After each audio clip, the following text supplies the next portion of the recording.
राजधानी दिल्ली में आज से एबीवीपी के 4 दिवसीय 59वें अधिवेशन की शुरुआत हुई। आपको बता दें कि आज पहले दिन प्रदर्शनी के साथ अधिवेशन की शुरुआत की गई। प्रदर्शनी के माध्यम से अखिल भारतीय विद्यार्थी परिषद के इतिहास और इससे जुड़े स्वतंत्रता सेनानियों के बारे में जानकारी देने की कोशिश की गई। राजधानी दिल्ली में अखिल भारतीय विद्यार्थी परिषद द्वारा 59वें अधिवेशन की आज से शुरुआत की गई। अधिवेशन आज से शुरू होकर 10 तारीख तक चलेगा, जो कि बुराड़ी स्थित निरंकारी सरोवर के सामने डीडीए ग्राउंड में किया जा रहा है।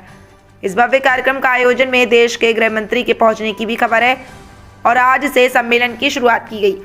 आज पहले दिन फ्लैग होस्टिंग और एक प्रदर्शनी के माध्यम से अधिवेशन की शुरुआत की गई है, जिसमें अखिल भारतीय विद्यार्थी परिषद के इतिहास और इससे जुड़े हुए स्वतंत्रता सेनानियों के बारे में बताया गया है। विद्यार्थी परिषद के पदाधिकारी का कहना है कि कई ऐसी जानकारियां भी हैं जो अब तक छुपी हुई हैं, उनको भी दर्शाने की कोशिश इस प्रदर्शनी के माध्यम से की गई है। संजय सिंह की दिल्ली से खास रिपोर्ट। जी सर, एक बार अपना परिचय दें। होशियार सिंह मीना, राष्ट्रीय मंत्री एबीवीपी। सर, आज क्या विद्यार्थी परिषद का 69वां राष्ट्रीय अधिवेशन बुराड़ी दिल्ली में होने जा रहा है। आज आपने देखा होगा कि इस इंद्रप्रस्थ नगर में ये अधिवेशन जो बसा है, इसका नाम इंद्रप्रस्थ नगर है। इस अधिवेशन में आज ध्वजारोहण के साथ में यहाँ इस अधिवेशन की शुरुआत होगी। उसके बाद में राष्ट्रीय महामंत्री जी जो है वो अपना पूरा लेखा जोखा वर्ष भर का वो रखेंगे, प्रतिवेदन, मंत्री प्रतिवेदन। और उसके बाद में आज सभी प्रांतों की जो पूरे देश भर के प्रांतों की कार्यकारिणियों की जो घोषणा होगी और उसमें जो हमारे पदाधिकारी हैं वो अपना शपथ ग्रहण करेंगे। एक साथ पूरे देश भर के 41 प्रांतों में ये कार्यकारिणियां एक साथ घोषणाएं होंगी। साथ ही हिंदवी स्वराज यात्रा 350वीं जयंती पर, शिवाजी महाराज की 350वीं जयंती पर हिंदवी स्वराज यात्रा जो है वो रायगढ़ से निकलकर 2000 किलोमीटर के बाद में जयपुर पहुंची है। इस यात्रा का उद्देश्य देश और समाज के बारे में, छात्र छात्राओं को महापुरुषों के बारे में जानकारी देना और उनके त्याग, तपस्या और बलिदान के बारे में जानकारी देना है। वहां की मिट्टी को लाकर देश भर में इस मिट्टी को वितरित किया जाएगा, ताकि हमारे आंदोलनकारी और हमारे पुरखों से खुद से हम देश के युवाओं को प्रेरणा लेने की आवश्यकता है। साथ ही इसमें 6 प्रस्ताव पारित किए जाएंगे।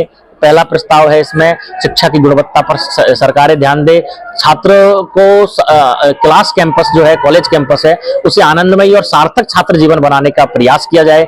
एक जीवन शैली, लाइफ स्टाइल को लेकर जीवन शैली में भी युवाओं को ध्यान देने की आवश्यकता है। दूसरा है एक राम मंदिर का भी इसमें प्रस्ताव पारित होगा, जिसमें उसकी सभी छात्र छात्राओं को दीप प्रज्वलन करने के साथ ही राम मंदिर, भगवान राम मंदिर की मूर्ति की जो प्राण प्रतिष्ठा है उस कार्यक्रम में सभी ज्यादा से ज्यादा भाग लें और सहयोग करें। तो ऐसे करके एक महिला नारी शक्ति अधिनियम है, बंधन नियम है, उसका भी अभिनंदन प्रस्ताव है। तो ऐसे करके कई प्रस्ताव इसमें पारित होने वाले हैं। मैं संपूर्ण छात्र शक्ति से आह्वान करता हूं कि ज्यादा से ज्यादा छात्र जो हैं इसको लाइव के माध्यम से भी देखेंगे और अन्य तरीके से विभिन्न माध्यमों से देश और समाज के बारे में जानकारी हासिल करेंगे। किस स्टेट से छात्र आए हैं और कितने छात्र आए? देखिए, इसमें कुल संख्या जो है छात्रों की 10,000 रहने वाली है। स्ट्रक्चर तो यह है कि विद्यार्थी परिषद का एक मिनिमम क्राइटेरिया तय किया गया है कि हम लोगों को एक फिक्स जो दायित्ववान कार्यकर्ता है उन्हीं को बुलाया है। जो प्रमुख रेस्पॉन्सिबल कार्यकर्ता है वही लगभग 10,000 की संख्या का ये कार्यक्रम रहने वाला है। अलग अलग प्रांतों से, अलग अलग जिलों से कार्यकर्ता आए हैं। सर, तैयारी की बात करी जाए तो किस तरह से? तैयारी की बात करें तो पूरे इसे 60 एकड़ की जमीन पर हम लोगों ने इंद्रप्रस्थ नाम से, जो पांडवों की राजधानी हुआ करती थी, उसको नाम देते हुए अलग अलग नगर बसाए हुए हैं।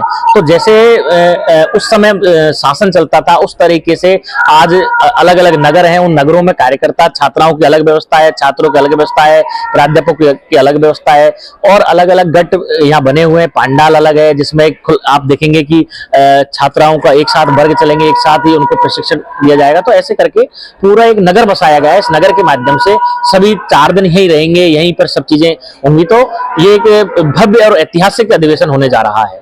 दूसरा, इसमें एक मॉरिस नगर में खुला अधिवेशन होगा जो शोभा यात्रा के तौर पर निकलेगी, क्योंकि जेपी मूवमेंट जब हुआ था तो उस समय भी वो वहां से प्रारंभ हुआ था। विद्यार्थी परिषद के कार्यकर्ताओं ने जेपी आंदोलन की शुरुआत उस मॉरिस नगर चौक से की थी। तो यहाँ से पैदल चलते हुए वो शोभा यात्रा 5 किलोमीटर की यात्रा वहां पहुंचेगी। Ashutosh Singh, national media convener ABVP.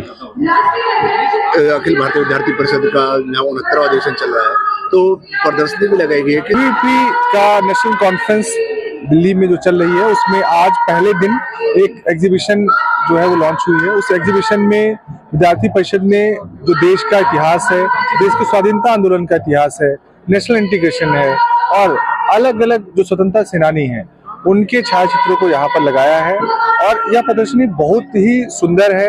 इस प्रदर्शनी के माध्यम से विद्यार्थी परिषद का यह प्रयास है कि जो यहाँ पर देश भर के अलग अलग एजुकेशन इंस्टीट्यूट से स्टूडेंट पार्टिसिपेट कर रहे हैं, तो देश के सही इतिहास के बारे में जान पाए, देश के स्वतंत्रता आंदोलन के बारे में जान पाए, महापुरुषों के बारे में जान पाए। तो उनकी कलाकृतियां, चित्र यहाँ पर लगाए गए हैं और कुछ ऐसी भी जानकारियां हैं जिनके बारे में कम चर्चा होती है, उनको भी यहाँ पर समेटने का प्रयास किया गया है।